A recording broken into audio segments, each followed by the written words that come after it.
Hey, the sun come out and it's nice. I don't know, feels like it's 70 degrees anyway. And it's been a while since that happened. So I'm gonna dink around with these old machines that are outside, and I'm pulling the tarp off the drill press here.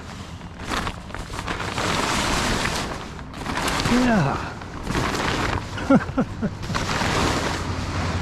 Look at this whole thing.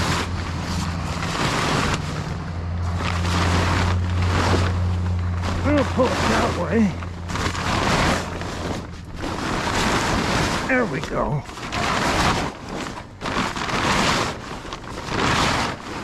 Okay.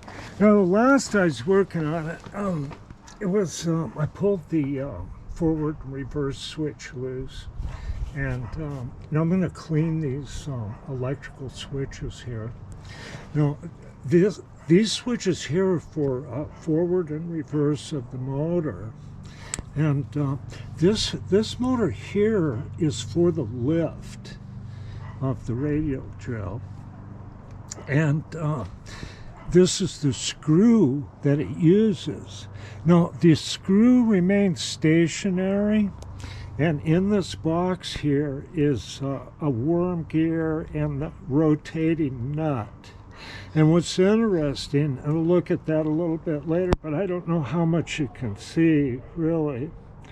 But there's a safety nut inside here, and it's called a captured nut.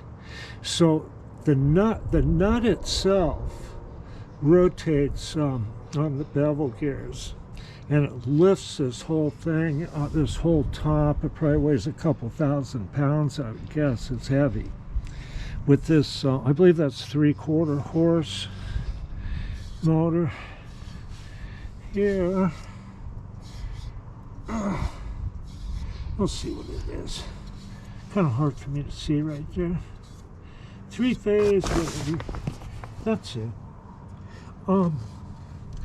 There doesn't, I was looking, and it doesn't seem like there's any overloads for that motor, but I don't know. Maybe they're somewhere here. But what controls its up and down movement? I'll show you. I'm up on top of this thing.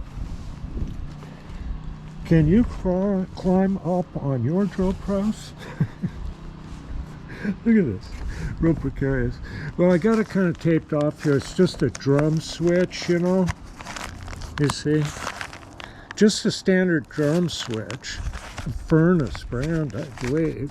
And it goes down this rod here, to, the center part of it, to that handle down there. And this part here is a column automatic lock, and I have it so I'm manually locking the column right now with wrenches. So it cams this loose, loosens it, and then you rotate that handle over, and then it actuates the motor and lifts the arm up and down. And actually, this is the last thing that's stuck. So I'll have to put some heat to it and beeswax and things to get it loose. But it's going to come loose. It's no big deal. I'm going to get the rest of the paint off this thing. You can see that black filler? I try not to knock that off. I try to skim over it. And then I'll probably add a little Bondo here and there. I'm going to try to get a pretty good finish on this thing. It's just a nice old machine, and I really like that old motor too. It's a nice motor. Okay, get over here. That's 3 horsepower Volta General Electric motor. This thing's already wired 220, which I'm kind of grateful for. Okay, I'm gonna get over here. It's this is one of the things I'm gonna probably try to put in today if I can. This is where the Kuno oil filter goes here, and that's the same thing. that the Axelson has is a Kuhn oil filter. It's got a Brown and Sharp pump behind here, and here's, you know, it feeds oil to various places via lines. I think this part here has a separate oil pump. They get all those you know, clean and straightened out. This one here is adjustable, and they have these nice sight glasses here, so you can, you know, see the flow. All those are in good shape. This stuff's hard to replace. And here's your, you know, like the level cups and stuff have glass in them. Really nice quality old machine here. So I'm going to clean that stuff up, and it doesn't look too bad. It really doesn't. I think this is, I can make this machine, you know, look almost like new from a distance. But there's still going to be spots, you know, where there's, where you can tell that it's been out in the weather. So I'm going to get down here. I need a ladder to inspect my drill press. Okay, so it's really nice to get outside and work on things here. Here's the switch I have out, forward and reverse switch, very robust, nice quality. I was working on this in the rain under the tarp. Okay, I just about got the paint scraped off this Axelson, and I'm going to kind of detail this thing a little bit. And I noticed here that this end cover here, at one time, I could tell that it fit perfectly.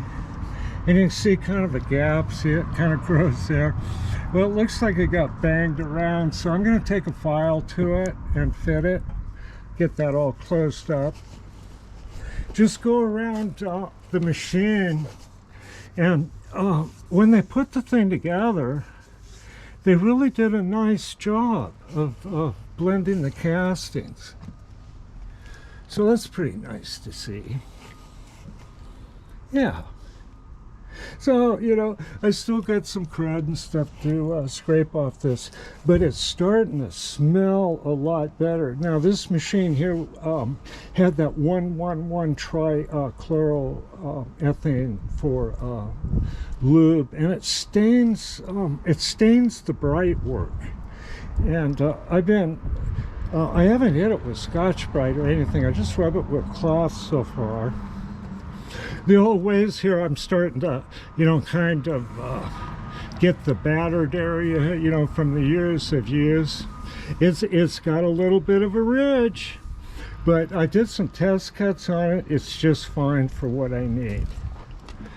This, it's not going to make parts for SpaceX. I'm going to fix other old machines. But that's just a great old machine. Well, I'm going to head back in here to the garage. Feel kind of garage bound with all that jig boring. But I hope I didn't bore you too much with that stuff. And I'm going to be back on that. And actually, the part that I did is going to be useful. Maybe we can kind of see that bore a little bit. I don't know. It's hard to tell how stuff's going to show up. Yeah. Get some various light on it and jiggle it. But it's got different areas. You can see where the two parts were together and stuff like that. Now, if you were wondering what this was, this is an adapter that I made years ago to use in a lathe. And these 4 holes here held a motorcycle wheel. And I can't remember what brand. It was, you know, Yamaha or some kind of wheel like that. And we're modifying it to fit a rear mount system, and I can't remember what bike that was for, that didn't use bolts, where they used a tapered hub right in the center, you know, like Ducati or something. But it was a Japanese fast bike. Used to do a lot of stuff, but you know, that was a job I probably did. You know, I bet I did 50 wheels for this guy, and I'm not going to say how much I charged him, but I made him look good, and I plugged the holes on that wheel, and so it looked like it wasn't really done after he got it powder coated. And he sold them on eBay, but that's like 15 years ago. So I'm repurposing that to fit in here, right? And I'm going to put a bronze bushing in there, and so I can use the horizontal arbor. This is sort of like a do everything mill, but maybe not do any particular thing very well. Like a lot of machines, right? But I don't know. This is going to be a pretty handy machine for me. Okay, so I'm going to be back to the jib bore and the sun and hone and fitting that part. Okay, I'll be back. Bye.